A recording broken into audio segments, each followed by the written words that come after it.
Ready when you are. Hey guys, Johnny Gosnell here, guitar tech for Steve Lukather. We're here in Aarhus, Denmark, getting ready for a show tonight with Toto and the guys at TC Electronic. Great guys wanted me to tell you all a little bit about Luke's gear. So I figure we'll start first off with the axes. And as you can see, 5 electrics, 1 12-string. Ernie Ball Music Man guitars. This is his latest #1. It's the L3 with the hum single, 20 dB boost, and some new pickups in this one. And he's really fond of this, and this has become the new #1. Everyone's seen this guy before. This used to be a #1, and now it's the backup to the new #1. So both are in standard tuning, 9-gauge strings, Ernie Ball paradigms. This is Sammy.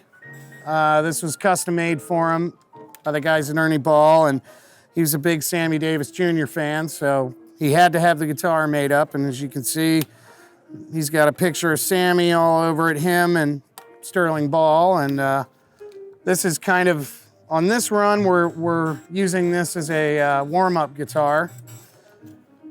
That's also in standard tuning. And then we have one guitar in E flat. This was the Tumescent Guitar, which at one point was a #1 for him as well.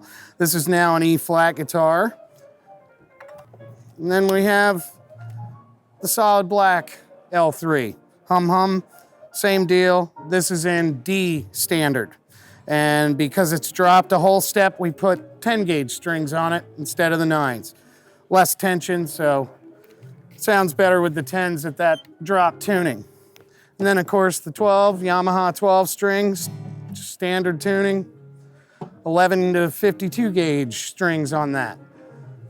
So that's pretty much it for the Toto run that we're on currently, 5 electrics, 1 12, and that gets us through the shows. Now we're gonna move on to the pedal board. The most asked questions I get about his rig have to do with the pedal board. And for starters, we use a pedal train pedal board. It keeps the weight under 70 pounds, so we can actually fly this on an airplane when we do fly dates. It's pretty much mandatory, so the only way to really keep the weight down is to use the pedal trains, which work great. But anyhow, from the wireless, basically we hit an RJM tone saver buffer, which one side of the buffer feeds a tuner, which is just a hardwire HT6, and then the main signal out will run right to an SP, exotic SP compressor. From the compressor, we're gonna jump over to the MXR Univibe. From there out, we go and hit the Jam Waterfall Chorus. He loves this pedal. We use it all the time, as well as the Univibe. Then, from the output of the chorus, we then jump over to the volume pedal. From the volume, we hit another Jam Wacko Wah Plus, I think, which is, we got, I think, a year or two ago. Really, really versatile wah, multiple selector settings. Sounds great. From there, we're gonna jump out of the wah and then hit the distillery, an EQ boost, which Luke can, sometimes if he needs a little bit different type of a texture, he can engage the EQ or a boost. From there, we jump out and hit the Bombastortion, which is his main lead pedal. This is what he engages over top of the Bogner, and that basically gives him the full-on lead sound. From there, we're gonna go into the Rodenberg 789, which is a clean boost, an overdrive, and a heavier drive. And he uses these for different reasons. The clean boost is mainly a way to brighten up a darker tone, especially when he's on neck single coils. It kind of evens out the more bassy sound of the neck pickup. He'll occasionally kick on that overdrive here, or the thickest of the overdrives, the 909, depending on what kind of tone he's after or what he feels like.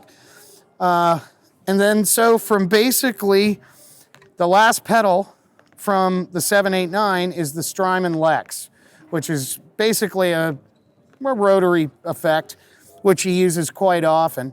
And he can change it from slow to fast, and he can do that on the fly. So from the Strymon, that's when we hit the input of the Bogner amp, and basically it's set. He doesn't channel switch. It's always on and always set with quite a bit of gain. We come out of the back effects end of the main amp, which is the bottom right. So we're still in mono at this point, unbeknownst to some people. Coming out of the effects end, we're going to hit an MXR Smart Gate, which we don't really use unless we get some ridiculous 60 cycle hum going on in some venues. It will help mask that. But now we're basically hitting all the time-based effects. We're coming out of the Smart Gate. We're hitting a Guru's Echo Sex 2. It's always on. You can see where he sets it. It adds a really nice, darker repeat, and he loves the sound in his in-ears. We leave it on all the time. We're coming out mono there, hitting a flashback.